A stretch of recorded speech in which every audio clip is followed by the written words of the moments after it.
संभल से समाजवादी पार्टी के सांसद जियाउर रहमान बर्क की मुश्किलें बढ़ती जा रही हैं। बिजली चोरी के आरोप में सांसद जियाउर रहमान बर्क पर प्रशासन ने कार्रवाई तेज कर दी है और इसी के तहत आज सांसद जियाउर रहमान बर्क और पूर्व सांसद शफीकुर रहमान बर्क के बिजली मीटरों की जांच लैब में हो सकती है।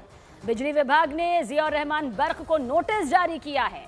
साथ ही इसी नोटिस को जारी करते हुए बिजली मीटरों की जांच के दौरान मौजूद रहने के लिए कहा गया है।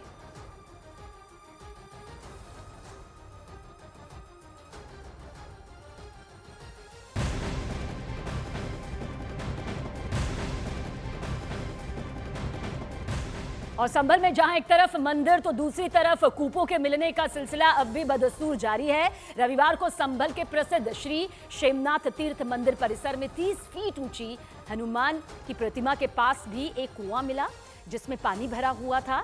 इस कुएं पर पक्की फर्श करके पाट दिया गया था, लेकिन रविवार को महंत बाल योगी दीनानाथ और श्रद्धालुओं ने इस फर्श को तोड़ा, जिसके बाद कुएं के अंदर पानी देखा गया। ये संभल का पहला कुआं है जिसमें पानी यहां पर मिला है। इससे पहले भी जो कुएं मिले हैं, लेकिन पानी इस कुएं में यहां पर दिखाई दिया गया, जो इस वक्त तस्वीर के जरिए आपके सामने भी मौजूद है। संभल में प्रशासन लगातार नए कूप खोजने की कोशिश कर रहा है, तो वहीं एक ऐसा कुआं तीर्थ शेमनाथ महाराज जी के दरबार में ऐसा मिला है जहां पर 10 मीटर के आसपास ही पानी नजर आया। ये ऐसा पहला कुआं है जहां पर न्यूज़ 18 इंडिया की टीम पहुंची और इस कुएं में पानी नजर आ रहा है। इससे पहले हमने कई सारे कूप देखे, 19 कूपों को इस वक्त एएसआई के द्वारा सर्वे किया गया। उसके बाद एक शेमनाथ तीर्थ जो यहाँ पर इस मंदिर में एक ऐसा कुआं था जिसे बंद कर दिया गया था, लेकिन प्रशासन की कोशिशों के बाद इस कुएं को खोजा गया है। और इस कुएं को खोजने का मकसद यही है कि जितने भी कूप यहाँ पर ऐतिहासिक हैं, पुराने हैं, उनको खोजा जाए, उनके बारे में पता लगाया जाए। और इसीलिए यहाँ पर मजदूरों को लगाया गया है। तस्वीरों में देखेंगे न्यूज़ 18 के कैमरे पर आपको ये मजदूर दिखाई देंगे जो यहाँ पर इस वक्त काफ़ी देर से काम कर रहे हैं। और यहाँ पर जो लोग यहाँ पर काम कर रहे हैं, उसके अलावा यहाँ पर इस पूरे कूप को खोजने का मकसद क्या है, इसको लेकर यहाँ पर बाबा जी हमारे साथ हैं, उनसे हम बात करेंगे। बाबा जी ये बताइए कि ये कब कितने बजे शुरुआत हुई है? ये अभी जो है लगभग 4 बजे से इस कुएं की खुदाई की शुरुआत की गई है जी।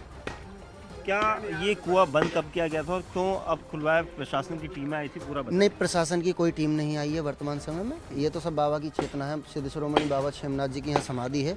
बाबा शेमनाथ जी ने हमें चेतना दी है और इस कुएं के विषय में ये ज्ञान नहीं है कि किस समय से जो है ये बंद है जी। वर्तमान प्राचीन कुआं है जी, वो आप देख सकते हैं, सदियों पुराना कुआं है।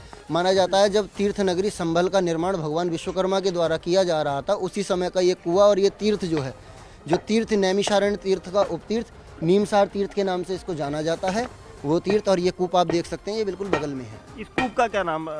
इसकी अभी पुष्टि कुछ नहीं हो पाई है।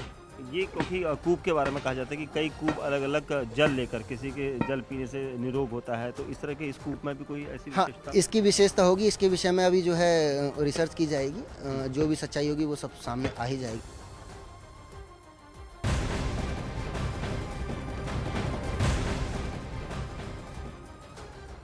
संभल और चंदौसी में लगातार खुदाई चल रही है और रोज नए नए खुलासे हो रहे हैं। इस दौरान यहाँ एक प्राचीन इमारत और बावड़ी भी मिली है। बताया ये जा रहा है कि बावड़ी की खुदाई चल ही रही थी कि तभी एक लंबी सुरंग भी यहाँ पर मिली। रविवार को हुई खुदाई के दौरान बावड़ी में 4 कमरे मिले।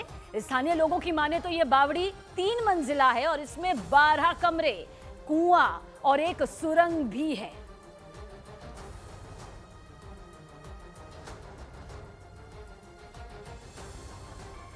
संभल के चंदौसी में जिस जगह पर बावड़ी मिली है, वो बावड़ी में इस वक्त खुदाई हो रही है। लगातार जो खुदाई अंदर की तरफ है वहाँ पर मजदूरों को भेजा गया है और ऊपर से हम आपको ये तस्वीरें दिखा रहे हैं टॉप एंगल से, क्योंकि यहाँ से पूरा एरिया यहाँ से कवर होता है। और इस बावड़ी को देखकर आपको लगेगा कि इसके अंदर कई सारे कमरे हैं, जिस तरह से दावा किया गया था। हम भी गए थे वहाँ पर अंदर, और वो कमरों के अलावा जो 2 रूट हमें दिखाई दिए, क्या वो सुरंग थी या फिर बावड़ी का ही एरिया है, ये कहना अभी जल्दबाजी होगी। वहीं एक कुआं भी है जिसके लिए भी यहाँ पर इंतजार किया जा रहा है, लेकिन कुएं के आसपास और इस बावड़ी के आसपास कई सारे घर भी बने हुए हैं।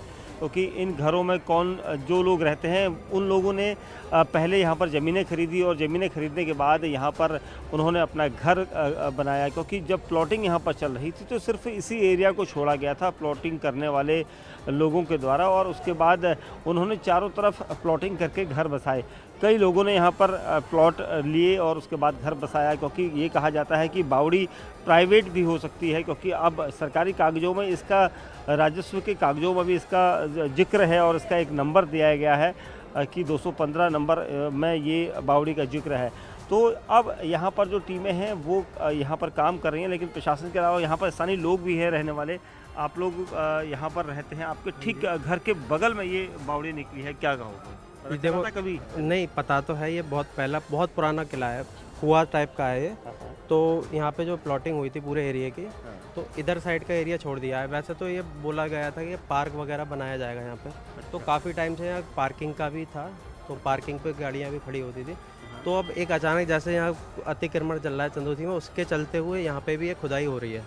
तो खुदाई के दौरान ये सब कुआं निकाला गया और 4 तरह की इस तरह की गुफाएँ वगैरह बना रखी है। ये है तो बहुत लंबा, मगर अभी देखते हैं अब क्या होता है।